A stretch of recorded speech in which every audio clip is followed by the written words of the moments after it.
teach how to take a break and what type of break they need. Do they need calm corner, toilet, drink, food, movement?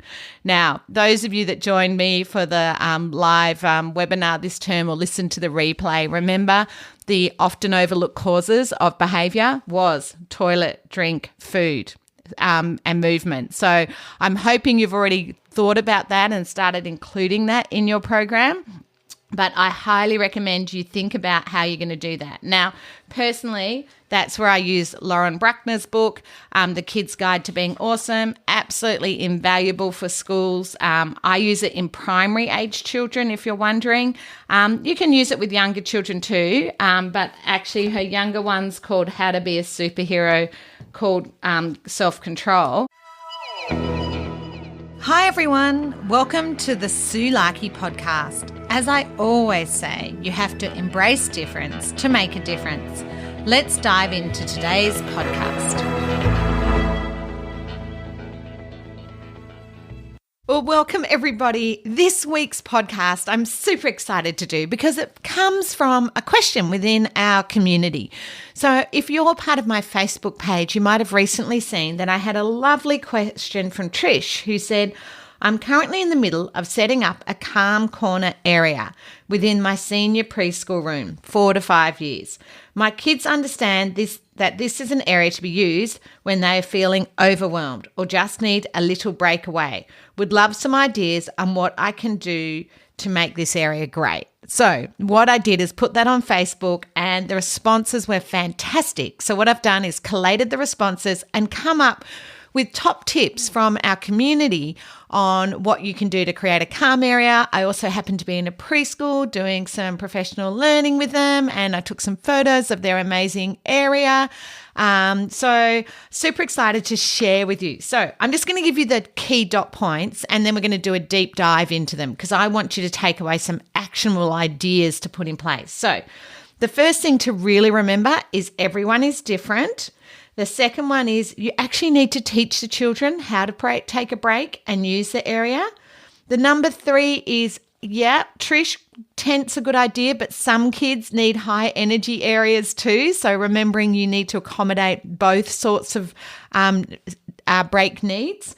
Some great examples of sensory tools and ideas of what to put in the sensory area. Also what type of space it can be. And also about don't overload the space, which I think is such a good point. So if you've never gone to my website, this week is a good week to go to the website because if you jump on the blog, it is a longer one, but we've got screenshots of all the key Facebook posts from people sharing ideas.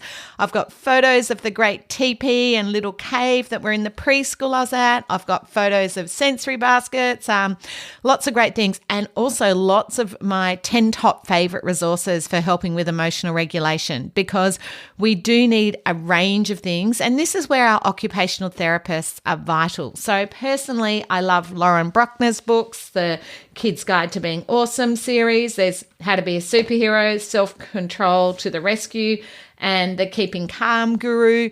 That series are amazing. And I've interviewed Lauren on the podcast before. I'll put a link to that. But I highly recommend that you think about how you can include breaks in your program and set up different spaces for different children. Now, those of you who have attended my workshops, live or face-to-face, know that I always use the analogy of glasses, that finding the right sensory tool is exactly like finding glasses. So my script in my glasses doesn't work for anyone else. When I go to the optometrist, they put in lots of different lenses to see the right fit for me. You need to work out the right fit for your students, whether it's a sensory tool or a sensory break. You've got to try different things. Now, some people wear glasses all day. So some kids need actually regular breaks, what I call those preventative breaks that are put in. But some people just wear glasses at specific times when they're reading or they're tired, yes, or they're driving. Some children just need these breaks at specific times. So you need to think of it like glasses. A, you've got to find the right script, but B, is it something that needs to be a preventative break, or is it something that's just used when the child needs to use it, and do they know how to use it? And that's a bit like a person having glasses, hashtag my beautiful mum, who forgets them or loses them. You know, like some of my children, when they need them, they can't access it. So we actually need to have systems in place, which is what we have with my mum, a few spare pairs, making sure she's got a pair in her handbag and a pair next to her bed. You know, when are the times that child might need that? And reminding them, you know, but I find routines really helpful. So think of it like glasses, but I'm super excited about this podcast. And also I really would love you to go to my website, so sulaki.com.au, and have a look at all the great ideas and the great resources that I'm recommending for emotional regulation and setting up your calm area. Oh, and make sure you check out, I must make sure they've only just arrived, the new porcupine balls. Oh my goodness. So we used to have things called cush balls, which were those sort of little, like a pom-pom, but they're plastic. And anyway, like as in all the little spiky bits.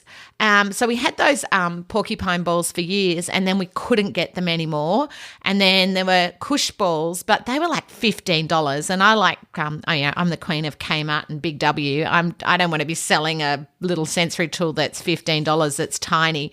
Anyway, we finally sourced them again. So have a look, and they're beautiful rainbow colours, and they're fabulous. But, you know, and they have a keychain on them, so you can add, like, you know, if you want, you can add a visual to them too, like your weight or finish. So for children transitioning, those of you who've done my more recent workshop where I talk about using transition objects, my revised and updated course, and the face-to-face and live virtual, where I showed you how you can add a visual for weight or finish to a sensory tool. So that could be a great sensory tool to transition from the take a break area back to the classroom. So you're still giving them something small and sensory in their hands.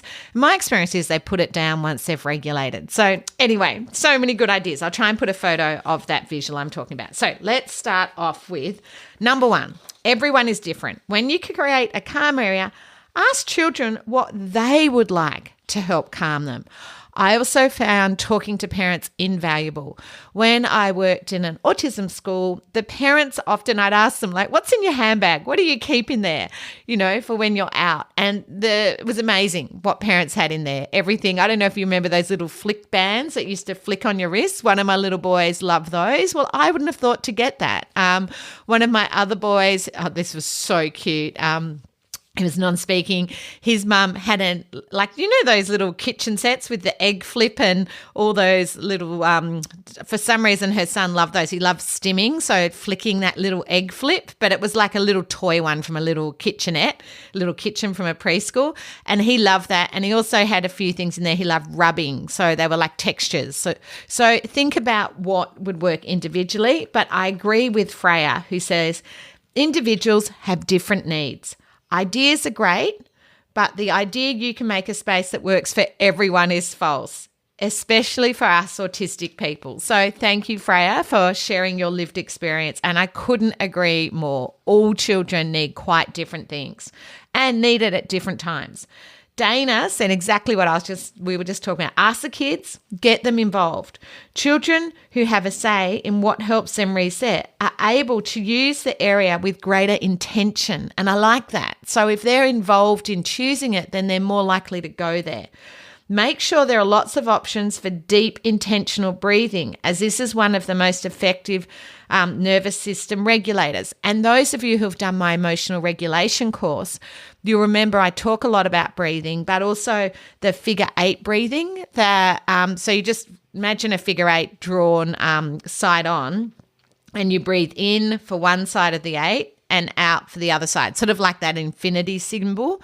And my kids love that. Or you can make it like a little racing track for kids or train tracks for kids who love those.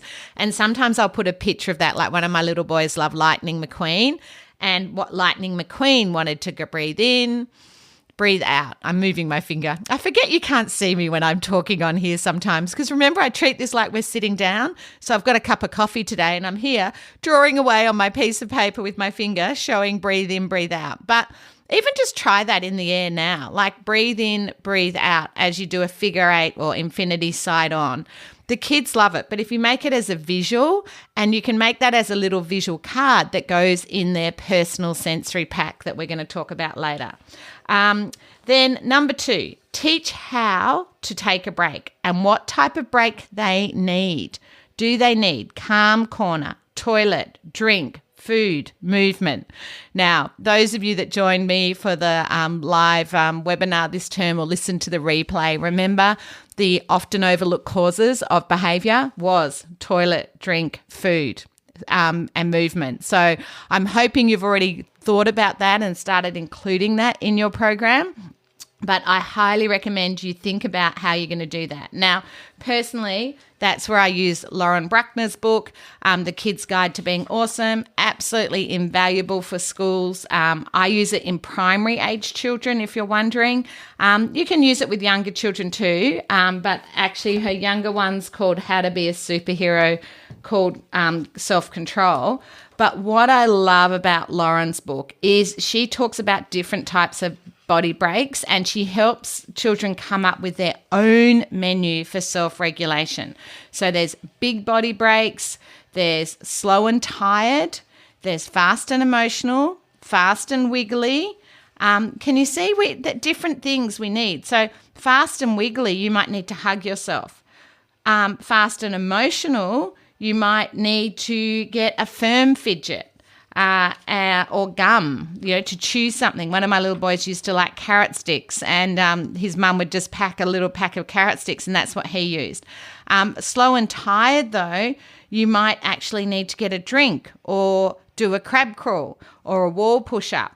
Now, I love this because you can do them as whole class body breaks, and what I do is I can photocopy the pictures in the book and create on my whiteboard, put up what our body breaks are going to be today. So when I am doing those whole class quick body breaks, what we can do is we'll work through which body break we're going to do. Now, what I found really helpful, and I do this at my workshops now, I get people to stand up to answer a question. So if I notice people have been sitting for too long, we stand up, we answer a question, and then I incorporate the body break within that standing up to chat. So you get kids to stand up, share with a partner, the answer to a question, and then we might do the twist, or we might put our arms up high or stretch backwards with our hands behind our back. But for children, you might do some bubble breathing or an arm pretzel, or give yourself a hug. You can make it as small or big a break as you want. But I highly recommend The Kid's Guide to Being Awesome, and have a look on my website. It has some excerpts from the page so you can see the visuals that I'm referring to. Now, what Jennifer said is, did I do that? Oh, no, this is good. Jennifer said, teach your class how to take a break. Teach them when they are calm and in a good place. This is so important. We must teach them how to use it. Practice. Look, the Commonwealth Games have just been on. They didn't just turn up and start doing the diving and working as a team. They actually practiced it. And then on the day, there's a whole lot of adrenaline, and the things they've practiced don't always work out the way they planned it. Even individual sports like diving, practice, but on the day, they mightn't be able to execute. So please remember that. Although you might practice it when the child's calm and model it, when they're anxious and taking the break, it mightn't always work out the way we want it, but that's okay. I saw divers make a big splash, or, we just need to remember it's about remembering to model it and practice it. I really think that's very important. And reinforce them actually taking the break when they need it, even if it didn't work out.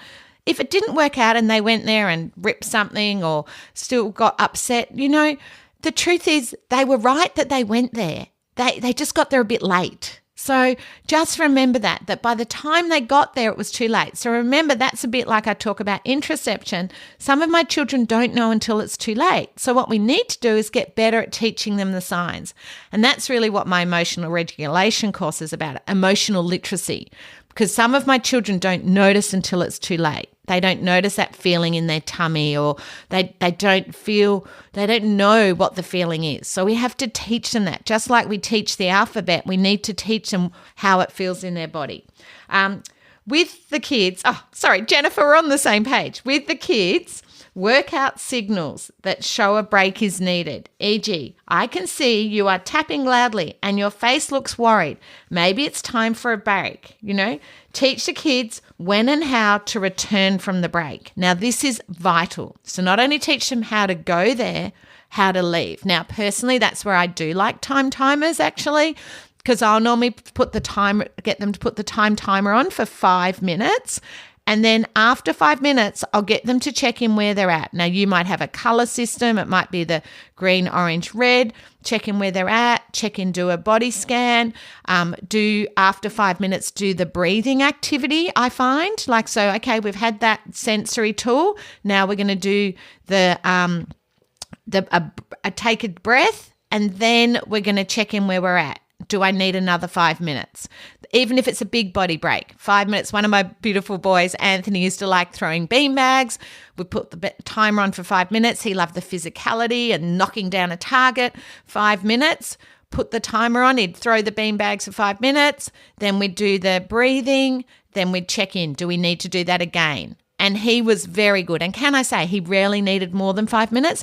But because children on the spectrum like repetitive tasks and often don't know where things finish, we've now got a transition problem. How do they get from the tent back to the classroom? How do they get from outside throwing beanbags to come back in? Anthony would have stayed out there for hours, because remember, him doing that is feeling better, but then he hasn't checked in with the regulation. So this is so important. We need to make sure they know how to return. Now, some children it's 5 minutes, some children it's 10 minutes. Again, this is where I talk to the children, talk to the parents, that when we practice for 5 minutes, check. Do you think 5 minutes is going to be enough for you? Should we try 10 minutes?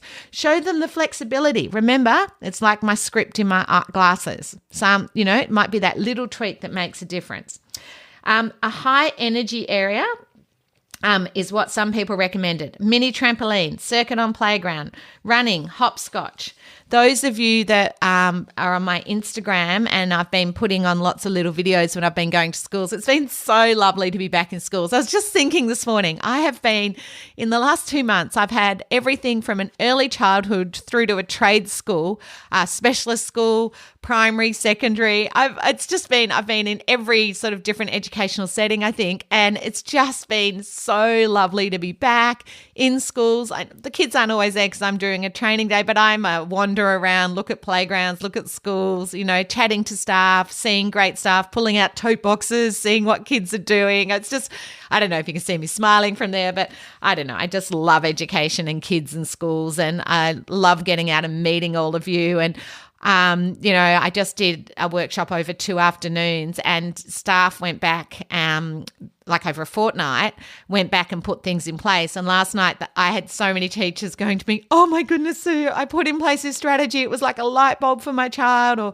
this made the massive difference. And I just was so thrilled that teachers were taking the stuff back, putting it in place and finding it works. And that always makes me so happy. So yeah, any of you listening who have been to any of the professional learning lately, it's been lovely to be out seeing you, and also hearing all the great things you're putting in place. So, I went off track. Typical me. Oh, yes. So on my Instagram, I was in a school in Geelong, and I put on their playground. They had this fantastic circuit with a hopscotch and a snake that was like a calming down, actually painted circuit just on a footpath. Brilliant. Absolutely brilliant. And in my emotional regulation course, I show you how you can set that up in your hallways. But I love the idea that there's actually a structured way for the child to take a break, which included hopscotch and this lovely snake.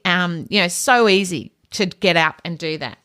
Tona, I hope that's how I say your name, Tona O'Connor, said, just keep in mind that for those children like my son, a calming spot was the exact opposite of what he needed.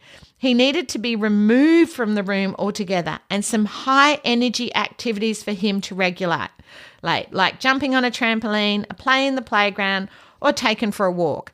Can I say, if you're taking a child for a walk, it's normally a fast walk, and I call it a walk, don't talk. Sometimes people start talking to the child, and when they're trying to regulate, the last thing they need is you asking them questions. Just some of my kids, that's just a fast-paced walk. if they start chatting to you, fine, but just try and keep that silent if possible. But again, each child's different. But I've just seen it where someone starts asking them what's wrong, and then that escalates into a meltdown. Remember, the child's in survival, so they're trying to calm. They're normally in phase 1 or 2 of a meltdown. So phase 1 is warm up. Hopefully the child catches it there. But phase 2 is survival. So you have to be very careful what you say to the child in that phase. Depends on the child, but just a reminder. Number 4 was about sensory tools and toys. And Lissy Knight said, one of those stretchy sack things. They're called a body sock. I hate it when I can't think of those things' names either. She said, I don't know what they're called. But my daughter loved it. You get inside it and it's like a nylon spandex and it can stretch. Yes, I have had so many children love body socks. People also recommended weighted blankets, different textured pillows, and on the photos on the blog, I've got a whole lot of different textures. Wooden massagers, so I have them on my website. They used to be in the Body Shop. They're hard to find now, so I have to import them. And squishy fidgets. Check out, I've got heaps on my website, but check out the ones in the blog. I also like this, something to spin in. Some of my students love, but others like that deep pressure of like being rolled up in a gym mat. So depending on the child, a crash mat or strong pillow they can jump or flop on to get out their anger. And I think this is the point. Some children who are angry need to get that out. I have those little yellow smiley stress balls. Some of my children actually squeeze them and pick at them and break them. Well, for $3 or whatever they are, I don't mind. I can vacuum that up. That saves them hurting themselves for children who bite themselves or might hurt other people. I prefer they regulate with that and we throw it away than we end up hurting ourselves or others. Calming glitter and bubble bottles. I agree. Fantastic. Now, I love this, Lissy. Sensory books they can feel. Yes. So I've put some photos on the on the blog again of different books. Like some of my children, a book can be perfect because books are repetitive. Often you can get sensory ones. Some of my children just escaping into that book just gives their brain the break they need. So I couldn't agree more. Now, sorry, I'm just looking which one we're up to. So many great ideas though. I love it. Okay. Bridget said, I find a pop-up tent, TP, soft cushions and fluffy blankets, a basket of sensory tools, then tailor it to the child. Couldn't agree more. I recommend having baskets for each child with their preferred items in it. Some need headphones and specific music. Others need crunchy snacks and a drink in a sipper bottle. While I'm talking sipper bottles, lovely OT let me know Kmart have got these great sipper bottles with straws in them at the moment, and straws tend to be more relaxing because when you drink from a straw it's more regulating. It actually often means that you can calm your breath too. So I sometimes do a sip from the straw, take a breath, strip from the straw, take a breath. And they're like $5. They're fantastic. I put them on my Facebook page. If you follow me, just look back about a week ago. They were on there and they're great. Some need drawing materials. Bridget, absolutely. And I nearly forgot about that. And some of my children love dot to dots because just finding the numbers is calming. You know how some people say count to 10. Some of my children just go count to 10, but they don't calm. Actually looking for the dot to dots can be very calming. And you can find so many. If they love Dora, you can find Dora ones or Star Wars or whatever craze is in that they love. Dot to dots can be amazing. Yes. Electrical catalogue, lights, switches and fans for kids who love those things. So some children like light up things, not if they have seizures, obviously. So be very mindful of what the child's needs may be. I love it. Julie, I love this, Julie. She has a tent that she takes to footy when the kids are overwhelmed, which has squishy toys, furry toys, books, fidget toys, a big cushion, headphones, MP3 player. And because we're outside, we can just put up that tent. I love that. But parents, maybe when you're going to a playground, take a tent so the child's got somewhere to go rather than doing a runner out of the playground. I was like, wow, I wish I'd thought of that little pop-up tent when I was in a specialist school and I used to take children to community playgrounds because we didn't have a very big one at our school. So how cool is that? That is so cool. So thank you, Julie. I am so excited about that. Maria said, you can cater the tools to their interests, like adding a book on dinosaurs or motorbike magazine if the child enjoys learning about them. We did this one year for a student, and this helped him calm. We used a timer chart of red, orange, and green zone. When he felt he was in the green zone, he would join us. I'm wondering, she said a timer chart. I'm wondering if she meant, like I was saying, you put the timer on and then you go to the chart and say where you're at. He would join us again. It was a game changer. The area needs to be in a non-foot traffic area away from busy learning. I love hearing it was a game changer. Remember, I always say, if you find one strategy, it will make the world of difference to you and the child. But strategies only work for 1 in 10 kids. So I'm giving you a heap of ideas to set up your area, and you're going to have to find the one that makes a world of difference and then give it a try, because it needs to work for the child, not you. Remember, the glasses don't need to work for you. They need to work for the child. Rach, love what you said. If possible, make it darker than the rest of the room, as the lighting can be a big sensory overload. Couldn't agree more. So you could have a teepee, it could be dark, it can be a pop-up tent. Love all those things. In fact, I had a boy, gosh, I'd forgotten all about this, Ethan, probably 6 years ago now. And he was in year 5, but he loved his year 1 teacher. And she had a tent for him, but he had a big growth spurt. So she had to go and get this like bigger pop-up tent to put in her classroom for him.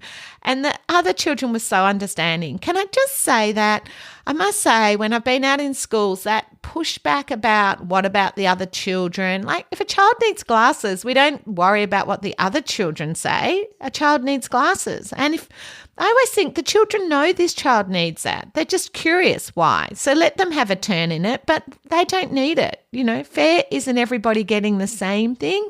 Fair is everybody getting what they need in order to be successful. I need my glasses with my script. It's not for you. And every child's different. Everyone's different. That's life, you know.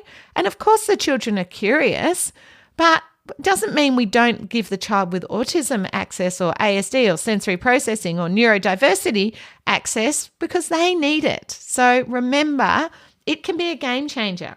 Alison, thank you. You mentioned yoga and having yoga poses. So in Lauren's 4th book, The Keeping Calm Guru, which I tend to use more with secondary, it has some great poses and includes all those yoga poses. So I love it. It's wise ways for children to regulate their emotions and senses.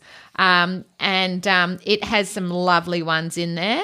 But it includes some yoga poses. But it has bubble breathing. It has the dot to dots I just mentioned. I'm just flicking through it. It has eye palming, where you push your palms into your eyes, and a whole lot of different sort of yoga, plus those sort of more body movements to calm. So highly recommend that. I mean, if you can afford it, I'd get all 4 books from my school, because I use all of them all the time. They're amazing. But if not, I would just get The Kid's Guide to Being Awesome. Amy, you said, I think an important part of this is introducing the space as a tool, not a toy.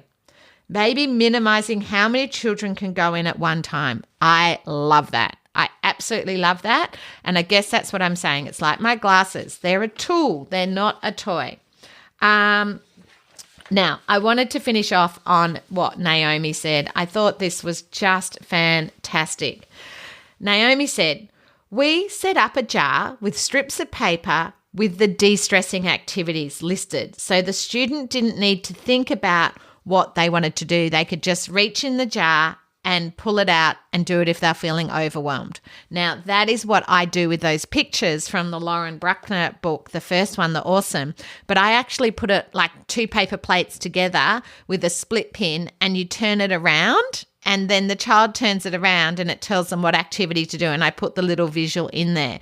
Again, if you've been to my workshops, I normally have them there to show you. And I've got my hands in the air showing you. But yeah, so the children turn it around. But I love that. Have a way where they can just pull out that activity, particularly the big body breaks. I find that fantastic. But what I loved, like she said, e.g., read, mini tramp, lie down, count with eyes closed, draw a picture, go for a walk, and so forth. She's gone on. Okay, but I like this.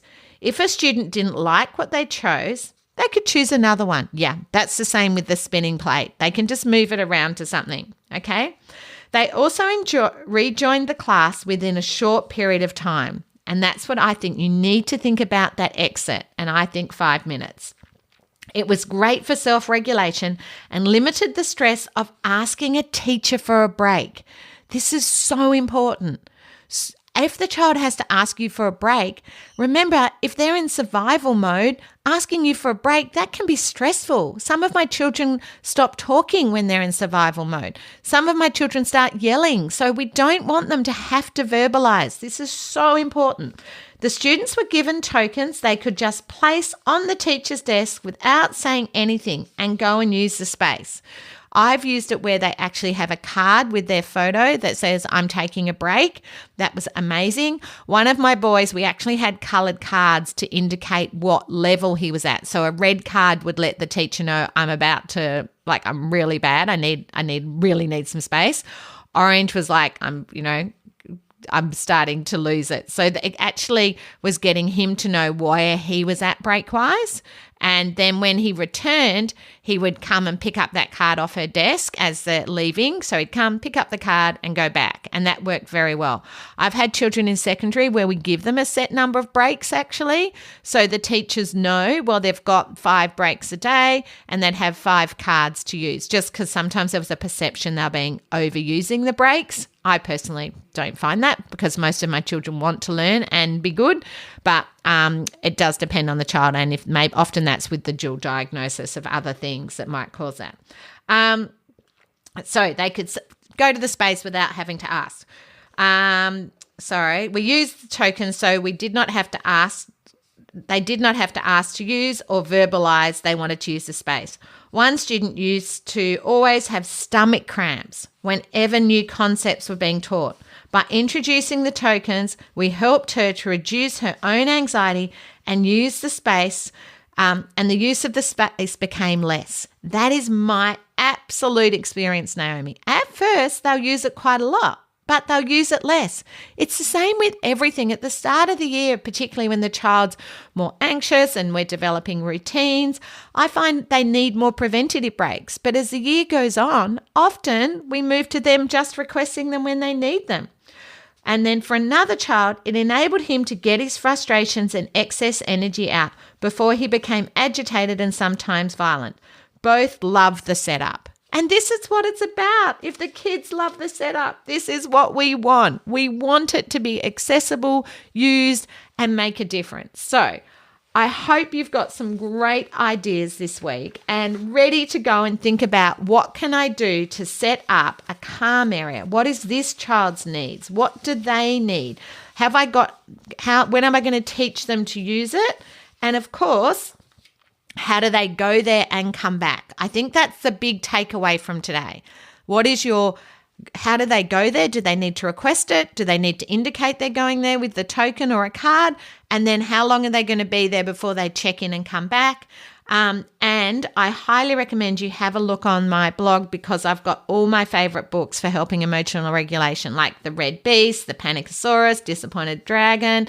There's also some great books on teaching children called Exploring Feelings. There's a whole lot of great books that I recommend, but also like our beanbag chairs, our wooden massagers, the Fidgy pods, so many great things. So I hope you have got some great strategies to think about how you can set up your calm area. But remember, a calm area might be outside running around. It doesn't always have to be an inside in a quiet area. So have fun setting that up. I look forward to hearing from you. And please, if you ever have a question like this, these are the podcasts I love, where you send me ideas. I regularly ask on Facebook, what are your ideas? What do you want help with? I love answering your questions. It makes me so happy to know that people are looking for ideas. So if you have any podcast topics, please let me know. I've got some good ones coming up that have come from when I've been out in schools. One on what do all the acronyms mean or the abbreviations. I was talking to a teacher who was English as a second language, and she was like, what does this all mean? And I'm like, great. It's not only you. All of us need that. I've got a couple of special guests coming up because I've had a number of people asking for more children at the autism, non-speaking end of the spectrum, and I haven't done that. And I always hesitate over those words. I don't like the sort of ends of the spectrum, but for children who need more support. And so I'm looking forward to doing some podcasts around that. So sing out. If you need anything, let me know. Thank you for listening. I hope that you've taken away some good ideas and feeling inspired to put in place some strategies to make a difference to you and the kids you know. I hope you've got some great tips and strategies to make a difference. Remember, strategies wear out and not every strategy works for everybody. If you're ready to dive in deeper to more strategies and ideas to make a difference, I'd highly recommend you consider Dr. Tony Attwood or my online courses. For more information, visit my website www.suelaki.com.au.